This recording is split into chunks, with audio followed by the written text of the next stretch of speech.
After facing federal agents, we are all still learning about what happened on that train. New York subway suspect faces a judge.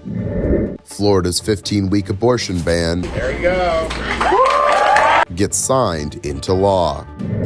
And a sitcom about the Everglades python hunt Are you okay? I nailed a snake to my hand. hits the small screen. These stories and more coming up on Newsbreak. Hello, South Florida. I'm Anya Joseph. Today's Friday, April 15, 2022. From the South Florida Media Network's Biscayne-based studios in North Miami, this is SFMN Newsbreak. Facing a judge, the suspect from the New York City subway shooting having his first court appearance yesterday. Frank James being held under tight security as he awaits trial. As CNN's Shimon Proskopek reports, investigators are looking into him both in New York and Philadelphia. The New York subway shooting suspect in federal court for the first time. Frank James facing a terrorism-related charge after authorities say he opened fire more than 30 times in a crowded subway car, did not enter a plea. His attorneys say it's too soon to jump to conclusions. We are all still learning about what happened on that train, and we caution against a rush to judgment.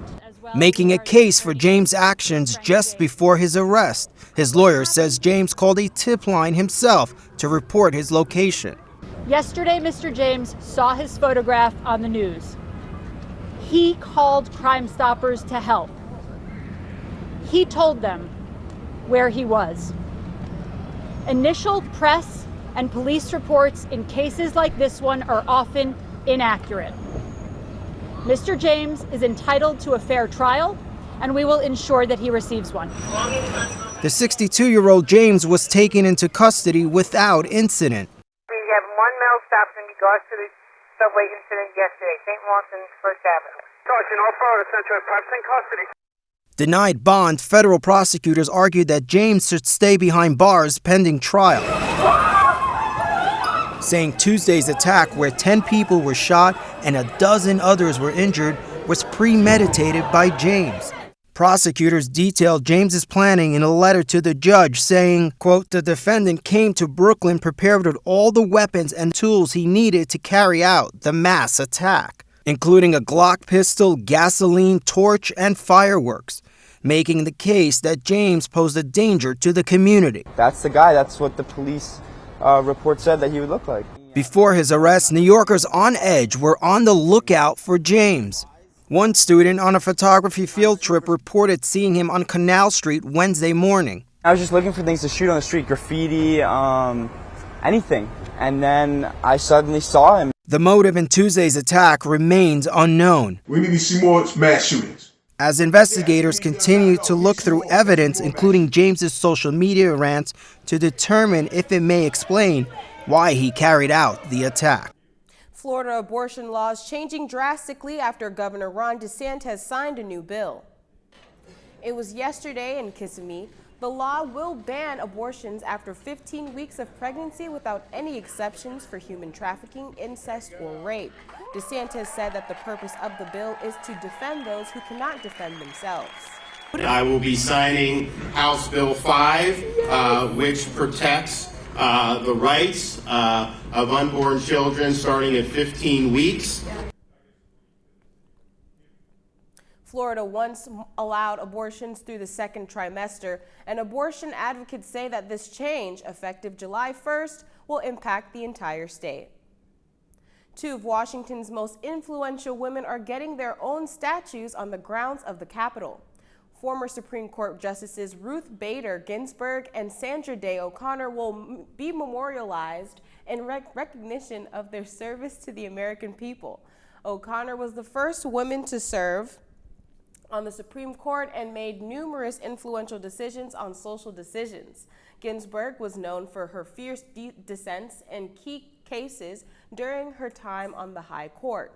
Their statutes will join the small number that feature female pioneers on Capitol grounds. The Marlins jump out to an early during their home opener and gave fans something to get excited about. That's still ahead, and so is this story. This was a quest, and it felt like it feels especially appropriate for the medium. One streaming service is scaling up to its offerings by debuting a comedy about South Florida. Newsbreak will be back in just 2 minutes. If a natural disaster shows up at your doorstep, you can't just turn it away. That's why it's important to prepare for emergencies before they show up. Go to ready.gov/plan to find the tools and tips you need. And make a plan today. Jordan knows he shouldn't eat this entire bowl of nachos, but tonight he's earned that right. Because a few hours ago, in the middle of happy hour, he recognized a sign. Not from the gods or a bolt of lightning, but from a double heart, a kissy face, and a fourth ha in ha ha ha. That's when Jordan knew he was buzzed. So when it was time to go, he got a ride home instead of driving. Be a legend like Jordan. Recognize your buzzed warning signs and get a ride home. Buzz driving is drunk driving.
The Peacock streaming service is on the hunt for a hit comedy, and it selected South Florida as its hunting ground. The workplace comedy is a sitcom staple, but for many people, especially in the last few years, the workplace doesn't mean what it used to. As CNN's David Daniel reports, the new comedy Killing It looks at entrepreneurship and chasing the American dream. I don't have much right now. I have no car. Call the fire department. My home is a 24-hour gym. Killing It, starring Craig Robinson, is not your average sitcom. Sorry, I just have to do one thing. What's the hammer for? Hammering! Start with Craig's latest attempt to raise money for his rags to riches plan. So the state pays for every dead python we bring in. Whoever gets the most snakes wins $20,000. The show's creators note most comedies avoid talking about money. It's the main factor in most people's lives. It drives so many decisions for everyone. And it's such a relatable thing, the idea of like really struggling. This was a quest, and it felt like it feels especially appropriate for the medium. Robinson is quick to credit his co-stars, including Claudia O'Doherty. She's comedy gold. She's a machine. She's awesome. She's so aware of who she is comedically, and her timing and pauses. I love it. She's working so hard. She has so many jobs, and she really can't get her head above water. So I think if she acknowledged the reality of her situation, things would get dark pretty quickly. Are you okay? I nailed a snake to my hand. At least you didn't feel any pain. I think it really comes down to the American dream is people wanting to kind of do what they want and where they want and how they want.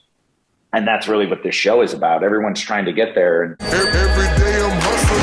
Every day I'm hustling. In Hollywood, I'm David Daniel. A home opener win for the Marlins as they host the Philadelphia Phillies. A nice win for the Marlins. The Phillies tried to win one over the Marlins, but they just didn't make it. After the Marlins scored their final winning play at the bottom of the fifth, they jumped out to a 4-1 lead and hung on to the win 4-3. That is all the time that we have for Newsbreak today. I'm Anya Joseph. Get more news anytime at sfmn.fiu.edu.